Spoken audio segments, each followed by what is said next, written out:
Hi, in our last video, we got to know the Redside Dace a little better, and we learned about some of the strategies that biologists use to study the Redside Dace in the wild.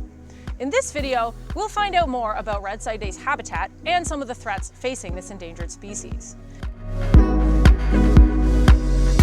Now, we're joined today by our partners in Redside Dace Conservation from Ontario Streams, and Kat Lucas is here to tell us a little more about Redside Dace habitat.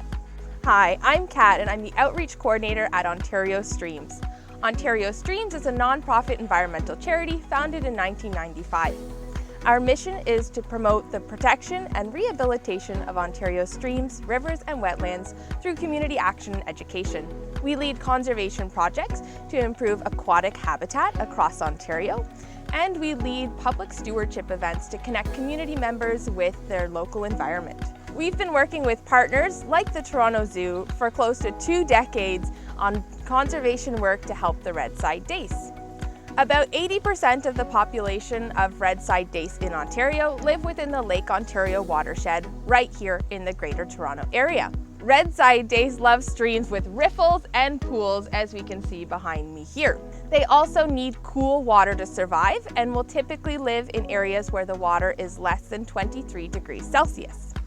They also need water with very low turbidity, which means that the water is clear. Redside Dace also need overhanging vegetation on the stream banks because that is what attracts their main food source. Now Mary Kate will discuss the different threats to the Redside Dace here in the Greater Toronto Area. Good quality Redside Dace habitat, like the habitat that Kat just described, is becoming scarce. Human activities can interfere with these really sensitive habitat requirements. For example, climate change can cause the water to warm up. Barriers to water flow, like organic debris or pollution, can cause the water to slow down and warm up as well, and it can also result in lower oxygen in the water. Pollution can negatively impact water quality.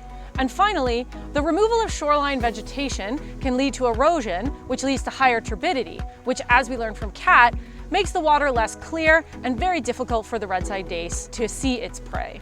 These are just some of the threats facing the Redside Dace, but the good news is there's lots of work being done to help protect Redside Dace habitat.